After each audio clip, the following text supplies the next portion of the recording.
So BAT levels are sort of like the brain's check engine light. They don't tell you something's broken. They actually tell you something is drifting before symptoms ever show up. So BAT stands for Beta-Amyloid and Tau. These two proteins don't appear overnight. They build up slowly, silently, over the years, and sometimes decades, when your brain just sort of falls behind on the cleanup and repair process. It's not just genetics. It's not just aging. It's a biological result of possibly several things, actually. You can have chronic inflammation. You can have impaired lipid clearance, mitochondrial dysfunction, hormone imbalance.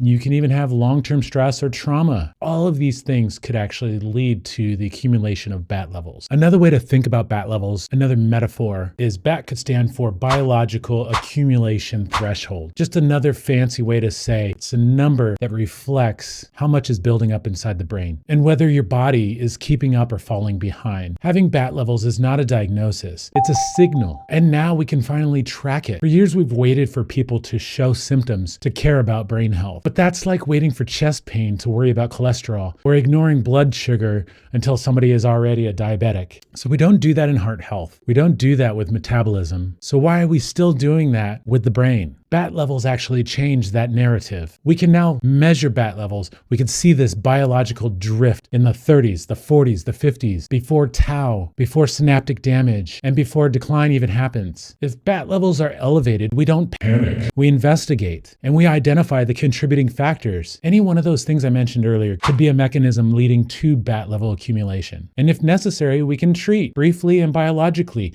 to help bring those levels back down. And then we monitor year over year, just like A1C or LDL, because this is prevention. It's not panic. And it's how we finally treat brain health with the same urgency that we give every other system in the body. So no, your brain never had a warning light, a check engine light until now. And like I said, BAT levels are that signal now. You could even call it a BAT signal. And this biomarker may be the most important biomarker we've ever had to protect long-term brain health. We're not waiting for damage anymore. We're tracking biology, and we're catching that drift, that mechanism drift. And in many cases, we're clearing it out before it turns into any kind of decline. This is the future of cognitive care. This is how we deal with cognitive risk. This is not an Alzheimer's death sentence. This is a cognitive health trajectory that we can now measure and adjust. This is how we finally end Alzheimer's, long before it ever develops. Knowledge is power. Keep watching more.